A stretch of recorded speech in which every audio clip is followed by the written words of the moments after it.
left, 0.8.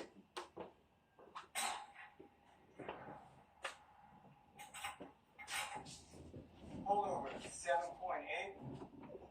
Ready? Left, 0.4.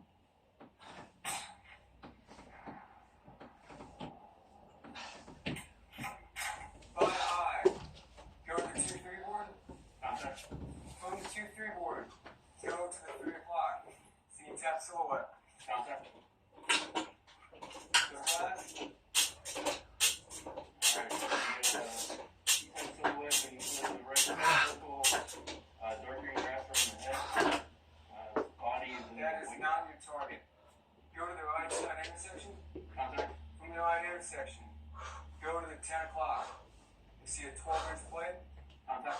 From the 12-inch plate, go to the 930, approximately 40 mils. You see any tap silhouette? Contact. Go to glass. Alright, silhouette. The body is in the dark grass. The stake is in the light grass. To the 1 o'clock, you have another E-type silhouette deep. That's your target. Check parallax in the middle.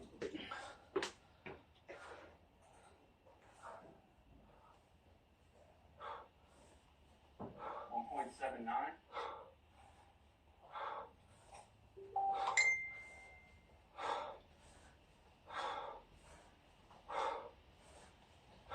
Check level. Over 5.5. Ready? Left.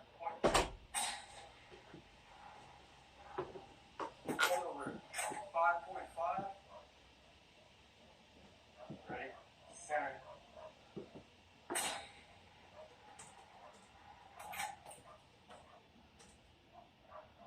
Shooter, by eye, go to the 2-3 board.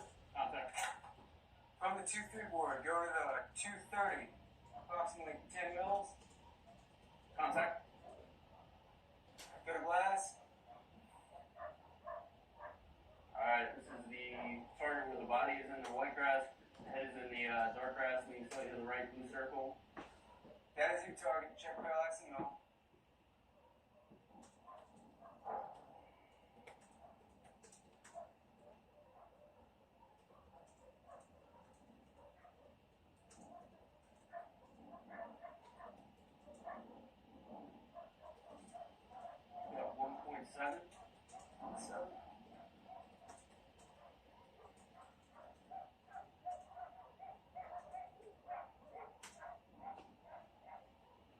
Check level. Hold over. 6.7. Ready? Left. 0.2.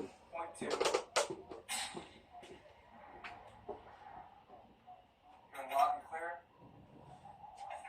That is the correct way to talk on our target, and the correct verb is to use to engage that target.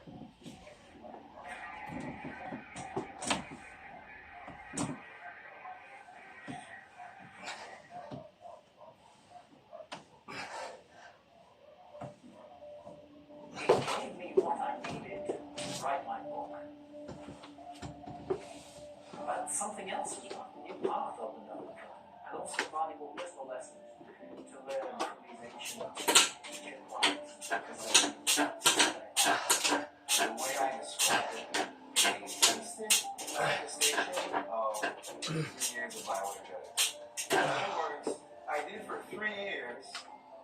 I don't want to say it happened in 1 minute, but it brought me back to the experience.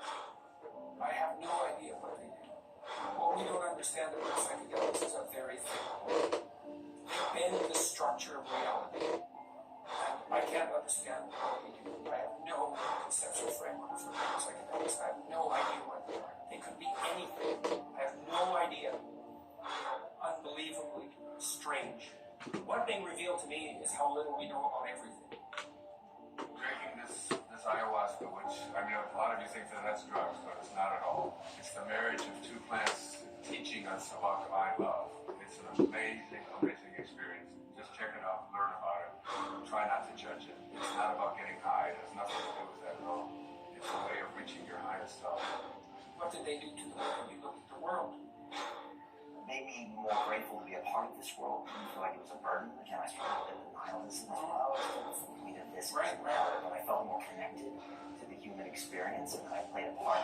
It's interesting. So the scientific literature certainly indicates that under some circumstances, psychedelic use can produce outcomes that people regard as beneficial. Psilocybin seems to be a very effective agent to help people stop smoking. So that's quite interesting, because that's a hard problem, and it does kill people.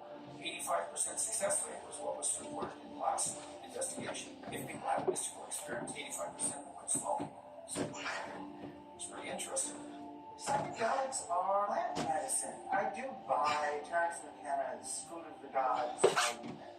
Ayahuasca is often much more of a counselor in some ways, or it does give you ideas about what you should be doing, or, like you say, your relationships or insights. A way with a stance often that, you really have to do something. You have to change something, diet, or, talk to your loved one and get something straightened out, or stuff like that.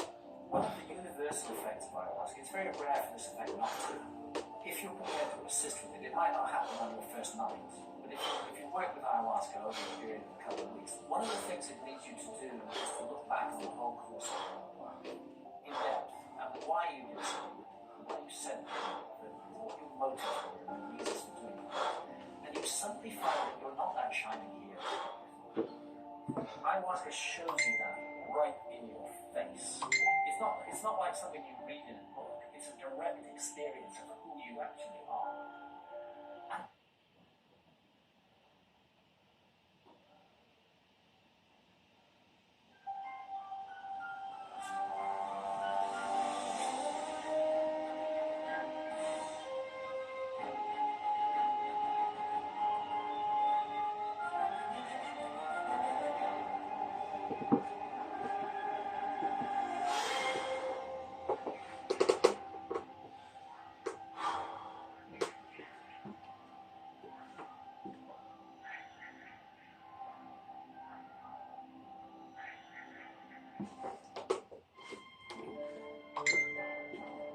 Espionage, a profession as old as the Bible.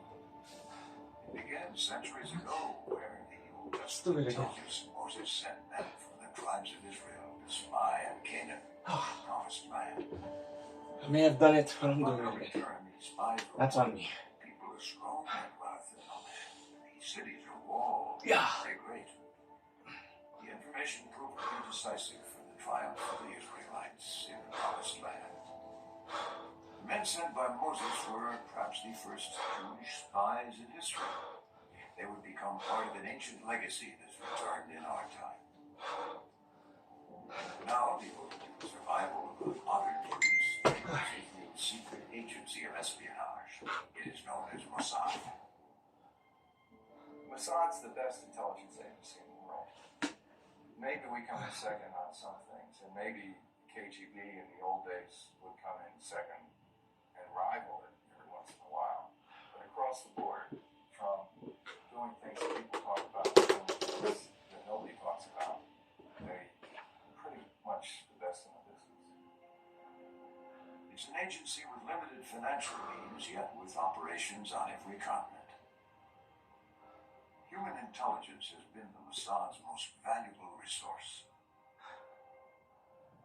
From the Cold War to the Gulf War, rescuing hostages, hunting Nazi war criminals, and combating terrorism, Israel's shadowy intelligence network has been at the center of international espionage. The Mossad has its roots in British-controlled Palestine.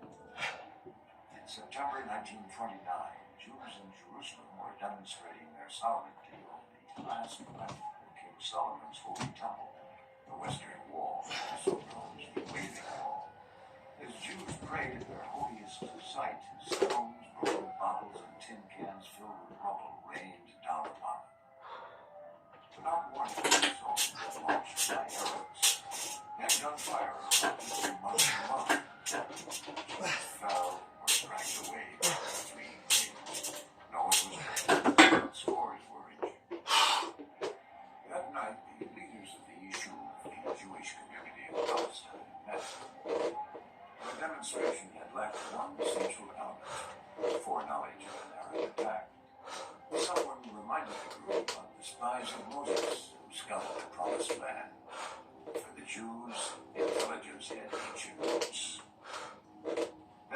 In 1929, the seeds were sown for what would become a formidable intelligence service, but its official creation was still almost a quarter of a century away. By the late 30s and early 40s, the Jews of Palestine formed their own underground army, the Haganah, the first Jewish army since biblical times. The founding fathers of the Mossad were all members of intelligence units of the various underground organizations working in Palestine, then under British rule. Those people were doing very thorough intelligence work before independence. Then, of course, it was unorganized, unofficial, without any established procedures and means. During World War II, Jews, along with the Allied forces fighting in Europe, found themselves facing a common enemy. Soldiers from Palestine joined the British Army and created the Jewish Brigade. Their experience provided an invaluable opportunity to learn reconnaissance and infiltration. European-born and fluent in German, some soldiers of the brigade became spies who worked behind enemy lines. When the war ended in 1945, Jewish soldiers celebrated with the victorious Allies. But the Supreme Allied Commander, General Dwight D. Eisenhower, quickly found himself overwhelmed with over 1 million German POWs. Eisenhower ordered the repatriation process of hundreds of thousands of German soldiers to be accelerated.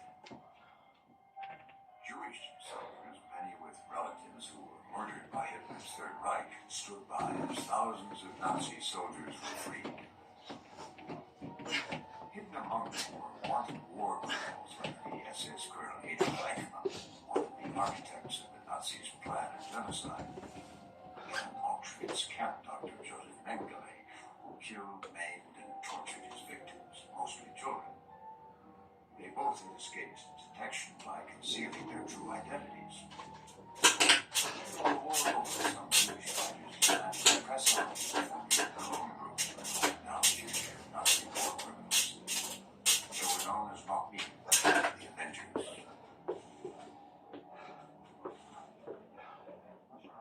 At that time, we were prepared to eliminate the Germans. I mean, to turn the tables around and do to them, not in the same manner, of course, what they had done to the Jewish people in Europe. The Avengers took the law into their own hands. On April 13th, 1946, Easter Sunday, in an American POW camp in Nuremberg, Germany, hundreds of SS soldiers were mysteriously poisoned. Other SS officers hiding as civilians were taken out of their homes and executed. A year after the war ended, nearly 800 Nazis were eliminated. In post-war Europe, Jews made contact with American intelligence. Agents from the OSS, the precursor to the CIA, shared drinks and information with these early Jewish spies. The Avengers compiled hit lists based on information secretly provided by sympathetic agents and on testimonies from liberated Holocaust survivors. The trick here really was more in terms of finding these people. Many of them knew that their lives were at stake. We were overwhelmed to a large extent, so it's not at all impossible. Information was given to some people who concentrated solely on finding some of the more egregious characters. Some Jewish agents who worked for the intelligence unit of the Haganah were on the trail of SS officer Adolf Eichmann. The hunt was centered in small villages of the Austrian Alps where many Nazi fugitives were hiding at the end of the war. The agents, many of whom were exiled Europeans themselves, spoke fluent German and often posed as Germans or Austrian citizens. One agent searching for Eichmann was Manos Diamant. In our search, we located his wife in Bad Aussee, Austria, which is a resort town about 30 kilometers from Linz. There, many of the Nazi criminals were hiding. I lived opposite the house of Mrs. Eichmann. One way or another, I managed to befriend the children. I went sailing with them, hiking, sense, I was like a member of the family. But she had no contact with her husband. And she probably knew that she was being watched. The Haganah agents eventually lost the trail for the fugitive Nazi and were reassigned a more urgent task. Back in Palestine, the head of the World Zionist Congress, Jewish leader David Ben-Gurion, knew that the best opportunity to establish an independent state of Israel was approaching. He began an unprecedented operation to bring Jewish exiles into Palestine in order to help build the dream of a new homeland. Among them were hundreds of thousands of Holocaust survivors. Agents were ordered to organize an escape route for refugees from post-war Europe into British-controlled Palestine. The operation was called the Bricha. The refugees came on foot, by road, and rail through the Balkans, and across the Mediterranean to the shores of Palestine. Came to Israel because there was no Jewish future in Europe anymore. As a result of the Holocaust, no choice. That's where Jews went. They went to Israel, and suddenly this country that was just started found itself with a wealth of talent. Much money, not much in the way of natural resources, but the kind of talent that would really help in winning not just a war on the military battlefield, but the secret war of intelligence too. In 1947, the United Nations partitioned Palestine, creating Arab and Jewish territories. As the British Empire was preparing to depart the region altogether, the state was set to declare the birth of a new Jewish state. 1 year later, the new state would rely on all its available resources as the surrounding Arab nations were poised to destroy it.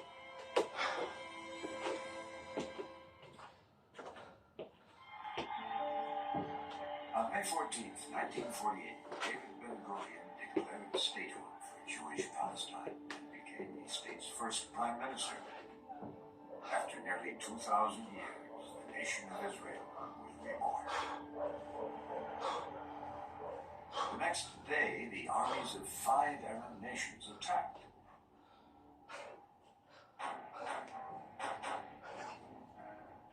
Israeli intelligence agents were stationed in the Arab capitals of Cairo and Amman. They stole attack plans of the Egyptian and Jordanian armies and obtained vital secrets on Arab morale and military strength. Meanwhile, in Europe, Israeli agents managed to buy and smuggle out thousands of badly needed rifles. In the U.S., airplane parts and even whole military planes were illegally transferred out and flown into Israel, making up the beginning of an Israeli Air Force. It all helped to defend a country that was fighting for its survival. Although the Egyptians were just 20 miles from the city of Tel Aviv, the war was over the next year. Israel was victorious and gained additional territory beyond the UN partition boundaries. Yet few nations on earth had ever been born in such a hostile environment. If they lost a war, it would all be over. And so the demand for excellence was very real. The demand for patriotism, genuine. And the kind of men and some women who would join the intelligence services were the kind who were the best of the Israelis, almost the princes of the tribe of Israel. National security would be the new government's top priority. More than most countries, Israel would rely on intelligence for its very survival. We have a Hebrew saying, "En brera," there's no other choice. That's what pushes you. That's what really brings you to the position that you have to do things that sometimes it looks like an impossible mission. In the first 3 years of statehood, Israeli intelligence was made up of several diverse agencies. There was a military intelligence organization, there were several intelligence organizations that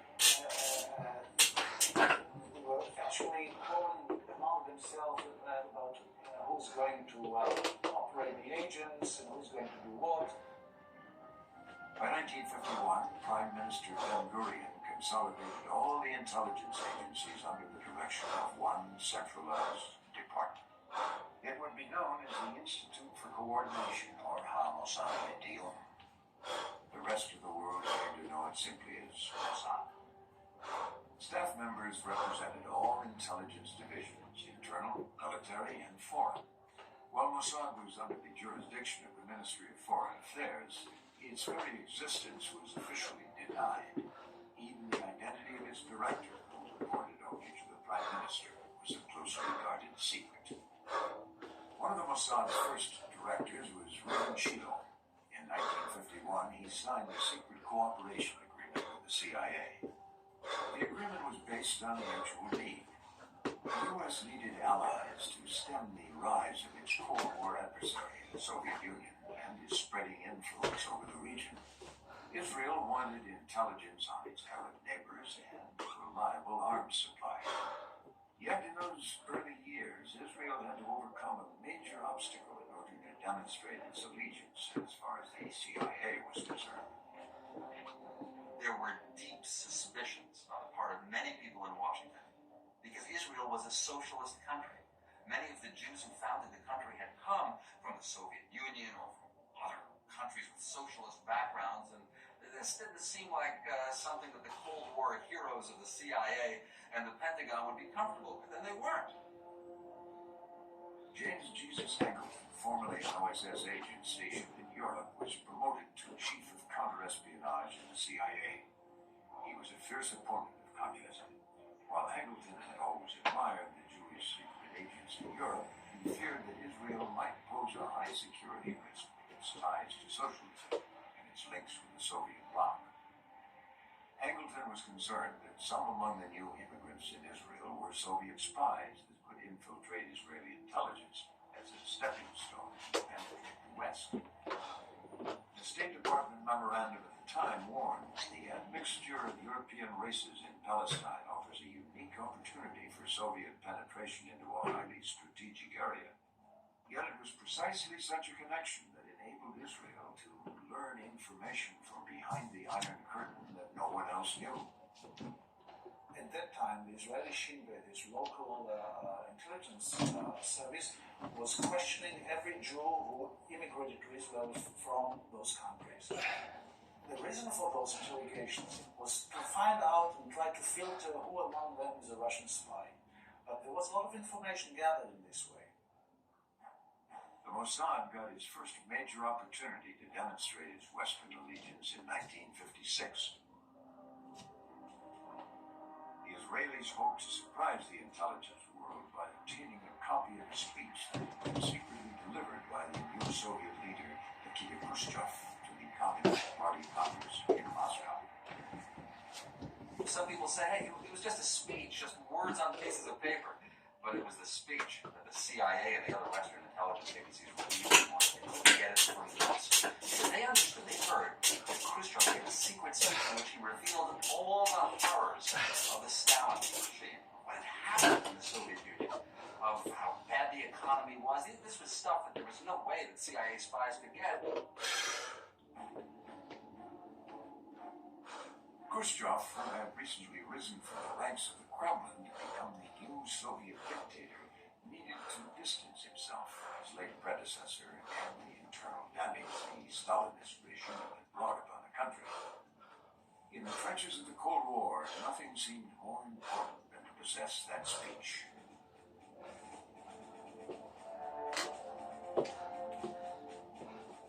A young Jewish Polish journalist by the name of Victor Grajewski, who decided he was a communist originally, but in 1956 he was already disenchanted with communism and decided he's going to Israel.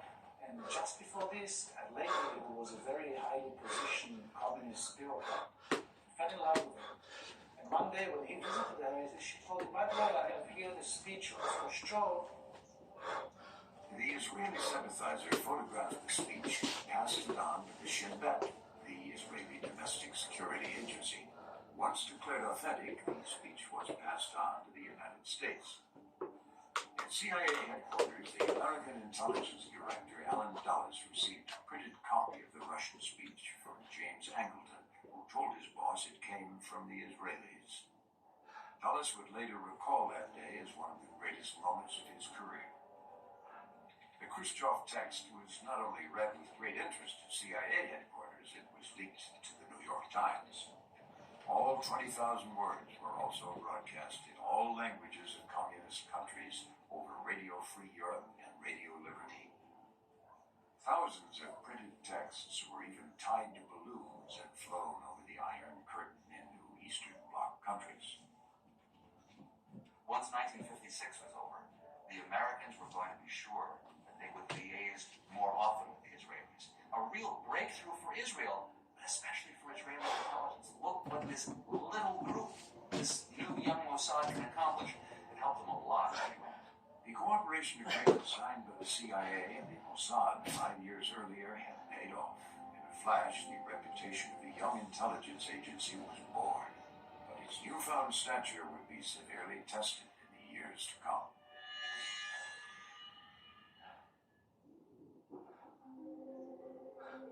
By the late 50s, the attention of Europe and the new superpowers was on the Cold War.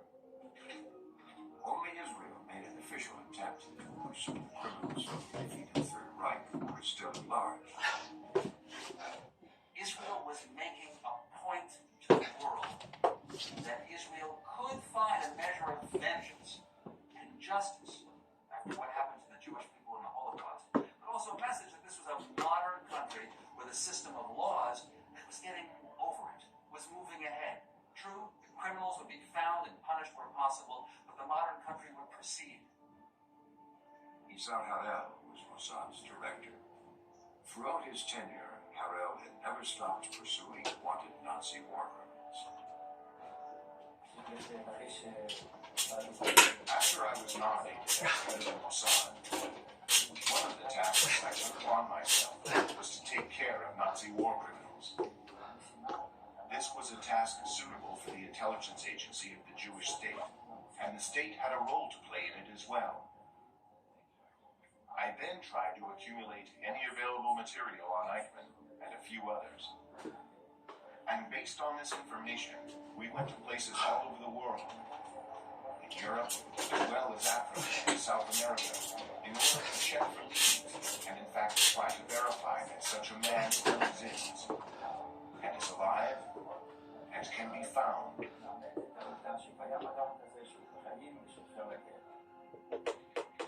In March 1960, a secret communication came through Israeli intelligence headquarters in Tel Aviv from an agent in Argentina.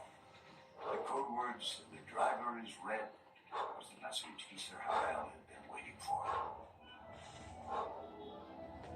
9,000 miles away in Buenos Aires, Mossad agent Zvi Aharoni was certain he had located one of the world's most notorious war criminals. The SS officer Adolf Eichmann, one of Hitler's chief architects of the final solution. The hidden suitcase camera photographed these pictures of the suspected Nazi fugitive. Isaac Harel was convinced by Agent Aharoni that they had found their man. He asked me, "Are you definitely sure that this is Eichmann? This is our man?" And I took a picture in my pocket. I had kept a copy in my pocket. And then I have not the slightest doubt. And here's the picture. And then he said, "Okay, in this case we're going to get him."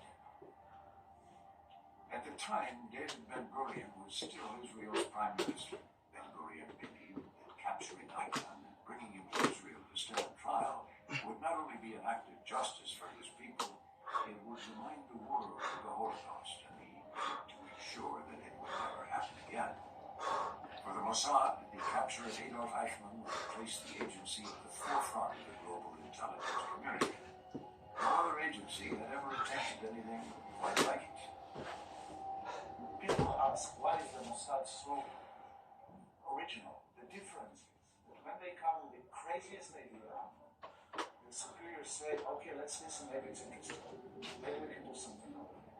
And Israel was, this is his biggest contribution. From the beginning, he said, "Everything is possible, just bring me ideas, we'll find